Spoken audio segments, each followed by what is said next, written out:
Ini adalah Samsung Galaxy Note 10 yang biasa, bukan yang Plus. Dan di video kali ini gue mau sekedar sharing seperti biasanya. Kalau misalkan buat lu semua yang masih galau nih, lu mau ambil seri Note 20 atau mau ambil Note 10, simak dulu yuk videonya.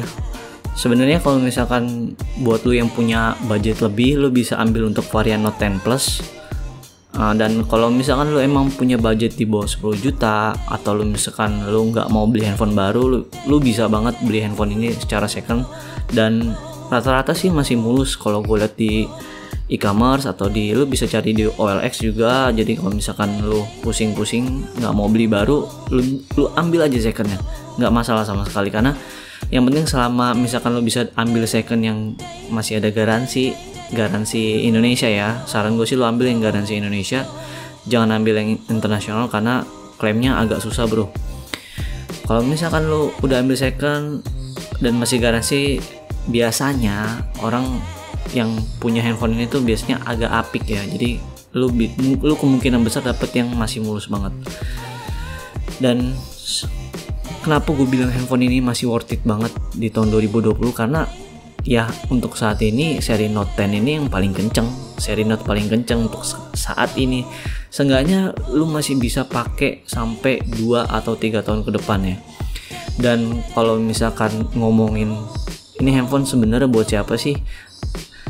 Sebenarnya handphone ini tuh buat para pekerja sih sebenarnya. Buat lu yang hobinya kerja dan lu mobile gitu. Lu jarang bawa laptop dan lu melakukan semuanya di handphone, dan ini adalah pilihan yang paling tepat. Dan lu nggak bisa samain seri S dan seri Note karena itu beda ya, beda pasar. Seri Note ini khusus untuk buat lu yang suka ngedit atau misalkan lu mau apa ya, intinya lu productivity lu semuanya ada di handphone deh.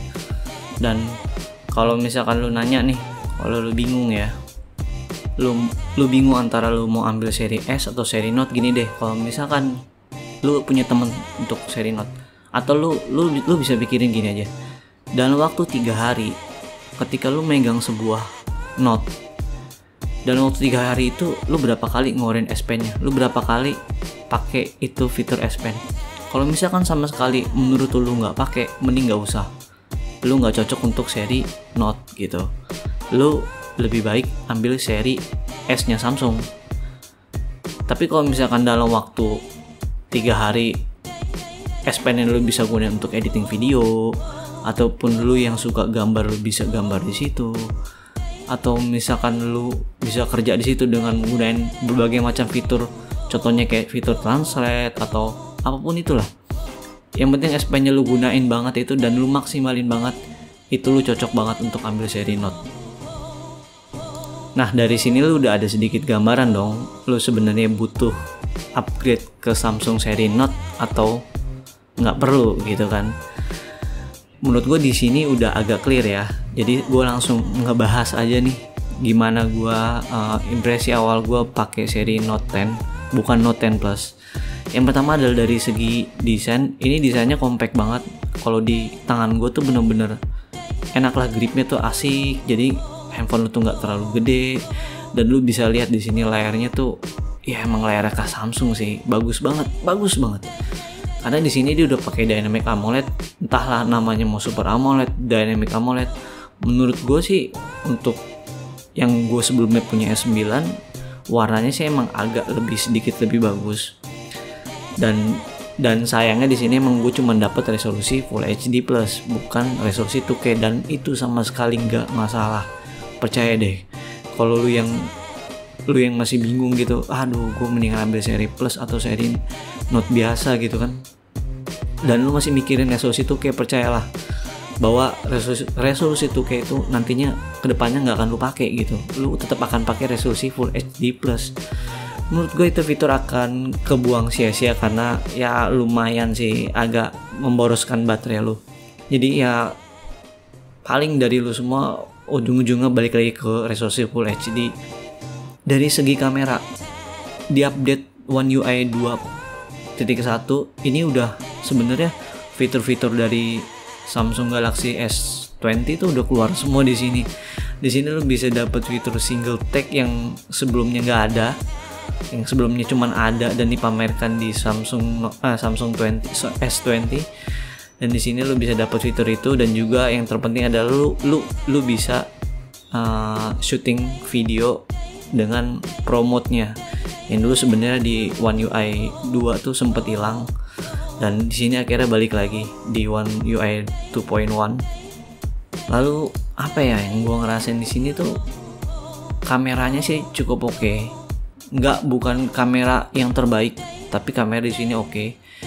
Yang gue rasain adalah videonya cukup stabil, dan lo bisa ambil video wide angle, super wide angle, dan juga tele. Ini enak banget sih kalau gue pakai buat nanti gue pakai buat review unboxing juga pakai ini deh, pakai Note 10. Dan yang ngebantu gue di sini adalah di sini juga bisa lu S Pen-nya bisa, selain lu gunain untuk editing video, lu bisa gunain fitur translate, dan ya it's like a magic lah menurut gue, karena lu nggak bakal nemu S Pen ini di kompetitor lainnya, cuman ada satu, yaitu cuman seri Note-nya Samsung gitu. Dan di S Pen ini lu bisa gunain berbagai macam fitur lah, dari mulai translate, lu bisa gambar, lu bisa capture, screen capture, lu bisa apa ya, kalender lu bisa coret-coret pakai S Pen-nya, macem-macem. Udah sebenarnya menurut gua teknologinya udah maksimal banget sih untuk S Pen ini. Di fitur S Pen ini udah ada baterainya, jadi ada gyro-nya juga, ada Bluetooth-nya juga. Lu bisa ngambil gambar dari jarak jauh dengan pakai S Pen-nya. Pokoknya intinya tuh udah lengkap banget sih S Pen-nya ini. Jadi kalau lu punya Note, saran gue lu maksimalin banget penggunaan S Pen-nya ini, karena ini nggak ada di kompetitor lainnya cuy, bener-bener nggak ada. Dan yang paling bikin gue kesel adalah dari handphone ini adalah fingerprintnya sebenarnya, karena di sini gue pakai tempered glass dan fingerprintnya jadi agak susah kebaca. Emang sih udah ultrasonic fingerprint, cuman menurut gue agak benci aja sebenarnya sama fingerprint di layar tuh. Menurut gue ya agak ribet aja gitu. Kenapa sih mesti layarnya ditekan-tekan gitu? Kenapa sih dia nggak bikin fingerprintnya ada di tombol powernya atau di mana lah, itu di belakang juga sebenarnya nggak masalah. Ini cuman masalah desain aja sih sebenarnya. Dan itu menurut gue malah lebih akurat, karena fingerprint yang kayak gitu tuh lebih gampang dan lebih akurat aja gitu. Kalau misalkan lu nggak perlu khawatir mau pakai tempered glass setebal apapun ya, layar lu tetap nggak masalah gitu sama fingerprintnya. Jadi kalau misalkan lu pusing nyari tempered glassnya, emang sedikit cuman merek yang bisa support untuk underscreen fingerprintnya ini gitu. Terus apa lagi ya, dari segi baterai di sini gue cuman dapet 3500 mAh. Ya gue pakai ini sih screen on time-nya sekitar 5-6 jaman sih. Ketika gue editing video ya mungkin sekitar 4 jaman. Untuk main game sih gue jarang main game di handphone, tapi gue coba main game COD Mobile, semuanya bisa setting untuk rata kanan, dan menurut gue main game lainnya juga ya nggak ada masalah lah. Dari segi layar nih, untuk touch response-nya di sini udah bagus banget. Ini Samsung yang maksudnya nggak ada delay, nggak ada touch delay kayak sebelumnya gue dulu pernah punya Pocophone, itu touch-nya ya agak delay. Dan di sini touch-nya ya bagus gitu. Ya emang Samsung tetap sih, gue percaya Samsung adalah pembuat layar terbaik. Lalu apa lagi ya? Dari segi di sini nggak ada headphone jack.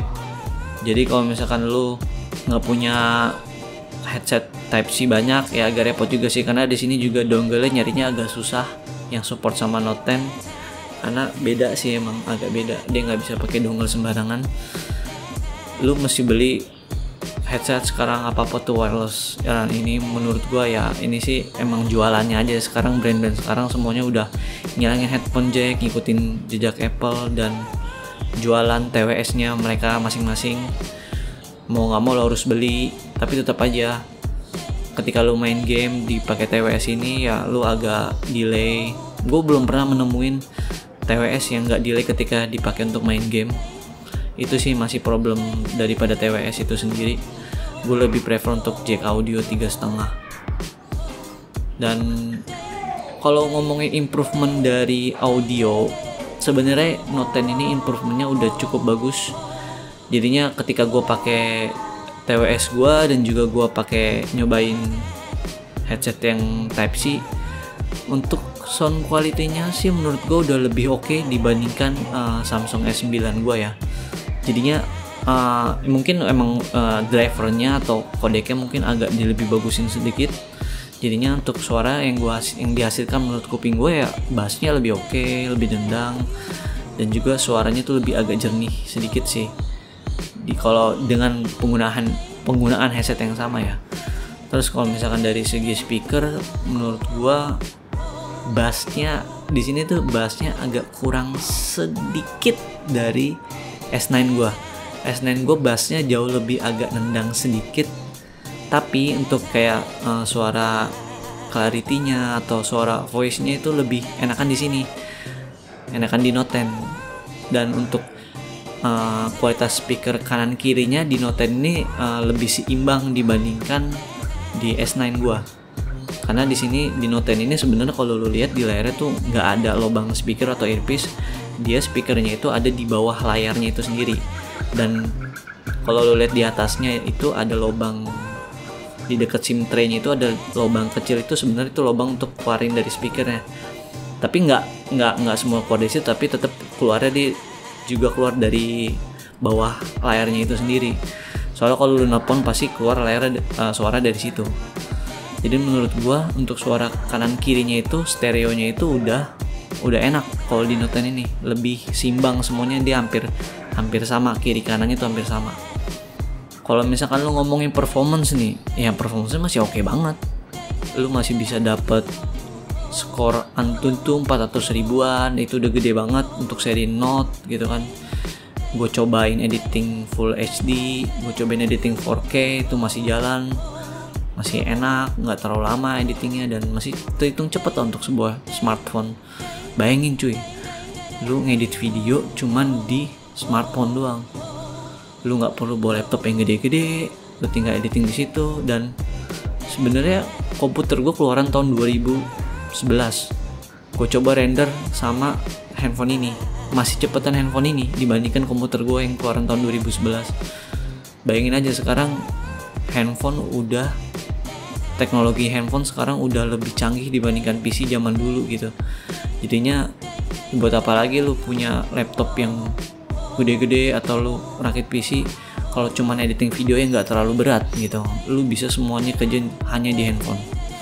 Menurut gua itu adalah satu-satunya keunggulan mutlak yang seri Note punya di Samsung, dan kompetitor lain belum ada. Jadi kalau misalkan lu ngebandingin sama seri lain gitu, bukan seri Note, sebenarnya ya susah juga, karena emang seri Note masih sendirian. Belum ada kompetitor lain yang punya S Pen atau apapun itulah. Intinya kalau misalkan lu nanya gue sekali lagi masih worth it atau enggak, jawaban gue masih worth it banget. Dan untuk soal budgetnya berapa, itu tergantung lo masing-masing. Lo bisa ambil second yang masih mulus, ataupun lo mau ambil baru untuk investasi kedepannya gimana, yaitu pribadi lo masing-masing. Jadi menurut gue untuk worth it, masih worth it banget. Itu aja yang bisa gue bahas kali ini, dan jangan lupa subscribe untuk video-video selanjutnya. Dah.